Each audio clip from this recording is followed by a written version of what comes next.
할렐루야. 사랑합니다. 축복합니다. 오늘 가을 날씨가 너무 좋습니다. 오늘 함께 또 영상을 통하여서 말씀을 나누겠습니다.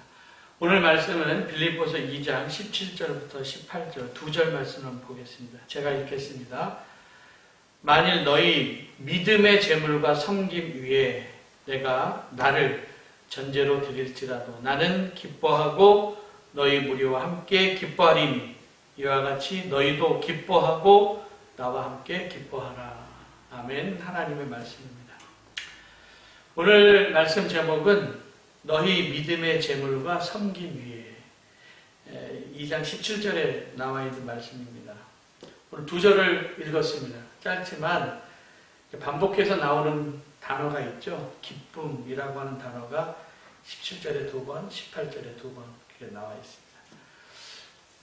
빌립보서를 우리가 희락의 서신서다라고도 이야기를 하는데 바울의 기쁨이 뭘까?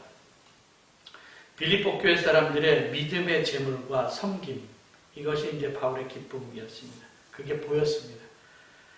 그래서 바울은 너희 믿음의 재물과 섬김 위에 나의 피를 다 쏟아붓는 전제를 드릴지라도 나는 기뻐한다 하면서 나와 함께 같은 기쁨을 누리기를 바라고 있습니다. 빌립보서 2장 전체를 이렇게 쭉 여러 번 읽어보면은 저도 말씀을 준비하면서 2장을 쭉 읽어봤는데 그 마음을 움직이는 단어들이 있습니다. 특별히 2절에 보니까 마음을 같이 뜻을 합하여 한 마음을 품어 그리스도의 마음을 품으라.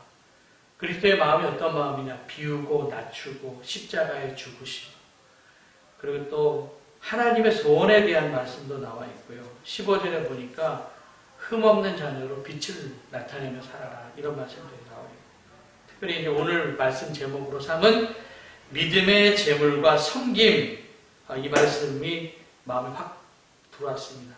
그리고 바울이 너희의 믿음의 재물과 섬김에 내 전제로 드릴지라도 그러면서 이제 디모데와 에바브로디도를 소개하면서 나의 사정을 잘 아는 감동적인 사람이라고 소개를 하고 있습니다. 근데 한 말씀 이게 정말 놓칠 수 없는 말씀들이 있습니다. 특별히 이제 마음이라고 하는 단어가 많이 나오는데 예수 그리스도의 마음을 품으라 그런 말씀이 나와 있죠. 그리스도의 마음이 뭘까? 비움입니다. 하나님과 본체셨지만 하나님과 동등됨을 취할 것으로 여기지 아니하고 오히려 자기를 비워 종의 형체를 가지고 사람들과 같이 되셨고 또 자기를 낮추시고 죽기까지 복종하셨는데 십자가에서 죽으셨습니다. 그러니까 이것만큼 비우는 게 어디 있습니까? 낮추시고 죽기까지 복종하신 이 마음이 예수님의 마음입니다. 그러니까 예수님이 제물 되셨다라는 거죠. 그러니까 우리가 닮아야 될 마음도 예수님의 마음인데 바울이 보고 싶었던 것 그리고 바울이 봤던 게 뭐냐 그랬더니 빌립보 교회 사람들도 믿음의 재물과 섬김이 있었다. 그러니까 목사들도 보고 싶은 게 그거 아닙니까? 성도들에게 보고 싶은 마음, 믿음의 재물과 섬김. 사람은 마음이 되게 중요하죠. 마음의 행동에 영향을 미칩니다. 그래서 우리 그런 얘기 하잖아요. 마음 먹은 대로 움직인다고. 사람이 마음이 좋으면은 말도 잘 나오고요. 행동도 좋고 마음이 나쁘면 말도 나쁘게 나오고 행동도 나쁘게 나옵니다. 마음이 굽어 있으면 행동도 구운 행동을 하죠. 이스라엘 백성들이 애굽을 탈출할 때 어린 양의 피로 살아났습니다. 그 어린 양이 내 대신 죽음으로 인하여서 제물이 됨으로 인하여서 내가 살아났습니다. 그러니까 예수님께서 하나님의 어린 양으로 죽을 수밖에 없었는데 우리를 위해서 죽기까지 복종하셔서 피 흘림의 십자가를 지셨습니다. 그러니까 제물된 삶을 사신 것이 예수님의 마음이다. 그래서 오늘 우리가 2장 17절에 읽었었던 말씀처럼 빌립보 교회 사람들의 믿음의 제물과 섬김이라는 말씀이 세 번역에 보니까 믿음의 제사와 예배, 섬김을 예배라고 나와 있습니다. 믿음의 제사. 예배라고 하는 표현이 영어 표현으로 대표적인 표현은 worship이라고 얘기를 하죠. 경배라고 하는 표현이 나오는데 또 예배는 서비스라는 것도 있고 섬김, 디보션 이런 뜻도 예배가 있습니다. 그래서 예배는 섬김입니다. 그러니까 예배는 내가 죽는 시간입니다. 이 제물이라고 하는 것은 죽여서 드리는 게 제물이죠. 그 제물 위에, 그 믿음의 제물과 그 섬김 위에 바울은 자신의 피를 다 쏟는 전제로 부어진다 할지라도 기뻐한다. 그렇게 말씀하고 있죠. 비운다라고 하는 것은 권리를 포기하는 것입니다. 권리 포기에 대한 말씀이 갈라디아서 2장 20절에 내가 그리스도와 함께 십자가에 못 박혔나니, 이게 죽는 거죠. 이제는 내가 산 것이 아니라 오직 내 안에 그리스도께서 사신 것이다. 이제 내가 만약에 육체 가운데 산다고 한다면 나를 사랑해서 나를 위하여 자기 몸을 버리신 하나님의 아들을 믿는 믿음 안에서 사는 것이다. 그렇게 말씀하고 있어요. 내가 예수님과 함께 십자가에 못 박혔고, 또 바울은 그렇게 고백하면서 내가 그리스도와 함께 십자가에 죽어야 되는데, 근데 지금까지 내가 육체 가운데 살아있다고 한다면 지금 내가 살아야 될 이유가 뭐냐? 한 가지밖에 없다는 거예요. 예수 그리스도를 믿는 믿음 안에서 사는 것이다. 그렇게 말씀하고 있죠. 믿음 안에 사는 것은 자기를 증명하면서 사는 게 아닙니다. 자기를 부인하는 게 믿음 안에서 사는 것입니다.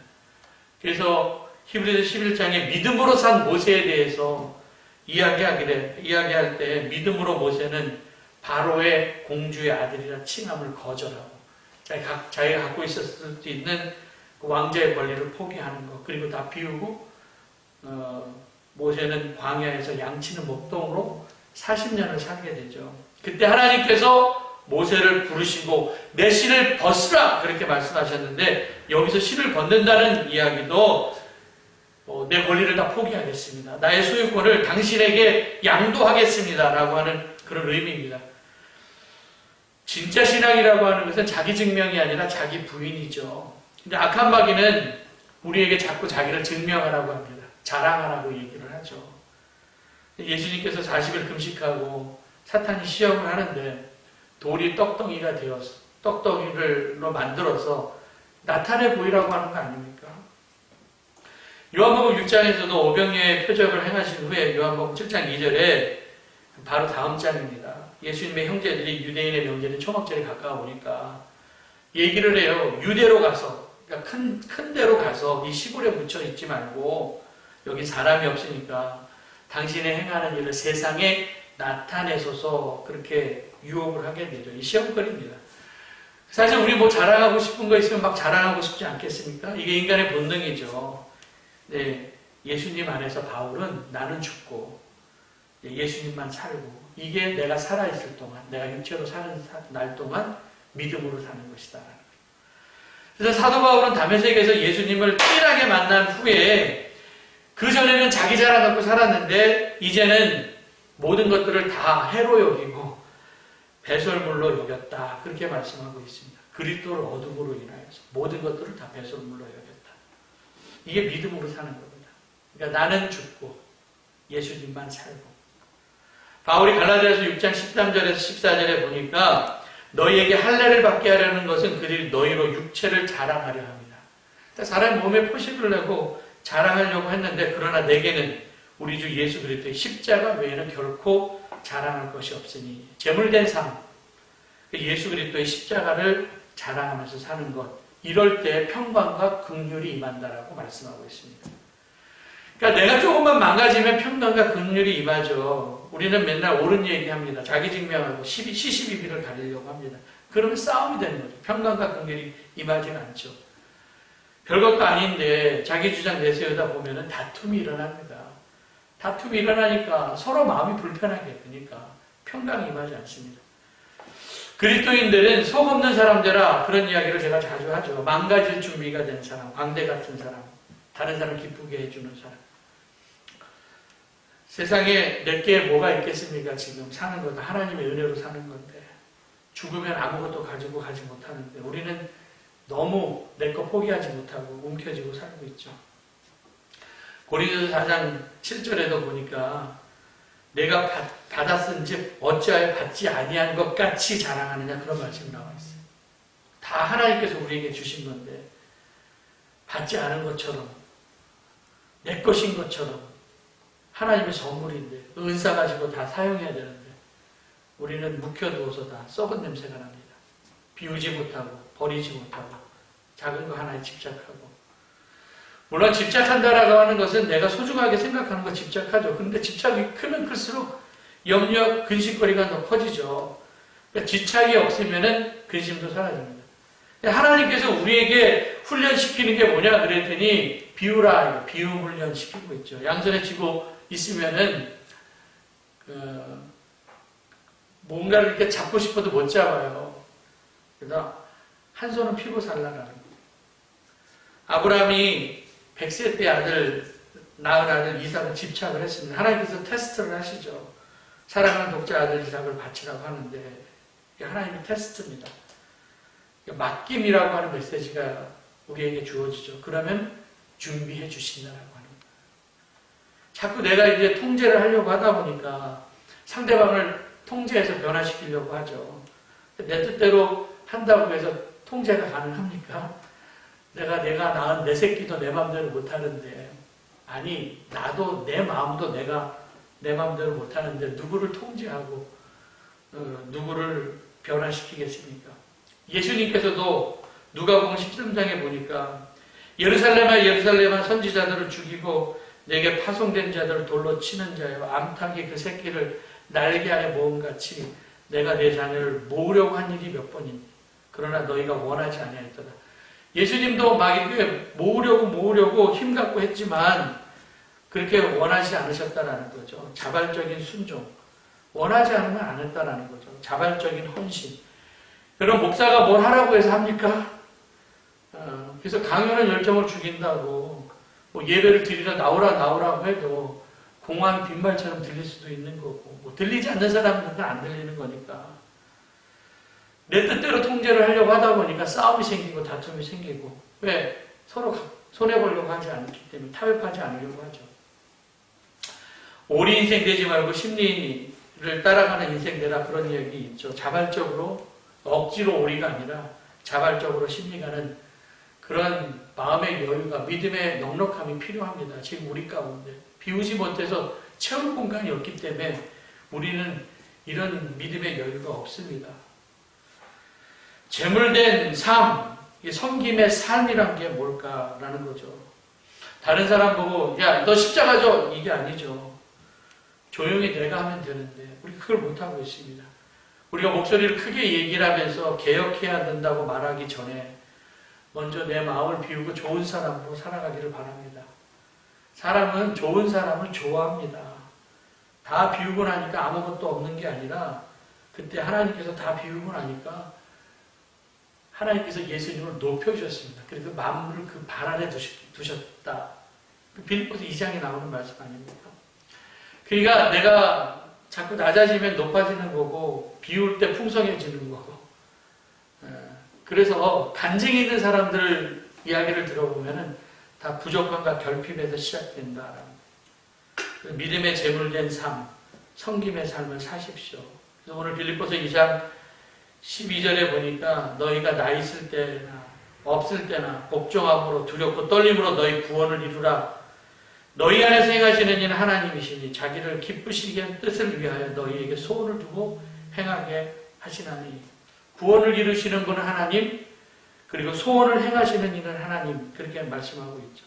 하나님이 행하신다라는 거예요. 우리의 소원도. 하나님의 소원이 뭘까? 그랬더니 하나님 기쁘시게 하는 거 있잖아요. 성령의 열매를 맺으면 사는 거. 사랑, 희락, 화평, 오래 참음, 자비, 양성, 충성, 온유, 절제. 이거 하나님께서 원하시는 거 아닙니까? 그래서 우리는 우리의 육체의 정욕, 탐심을 다 십자가 못 박아 죽여야 됩니다. 그래서 성령의 소욕은 선한 열매를 맺지만 육체의 소욕은 선한 열매를 맺지 못하죠. 하나님을 기쁘시게 하는 소원이 우리 가운데 있는가?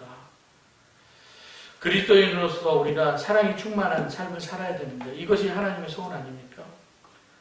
하나님께서 우리 마음 가운데 공동체를 세우는 어떤 좋은 마음을 주시면은 그러니까 나에게 감동을 주시는 마음을 주시면 머뭇거리지 마십시오. 사랑하라 하면 사랑하고 즐기라 하면 즐기고 기도하라 하면 기도하고 함께 웃자 할 때 웃는 거 그래야지만 우리가 원망과 시비 없이 뭘 할 수 있는 거 아닙니까?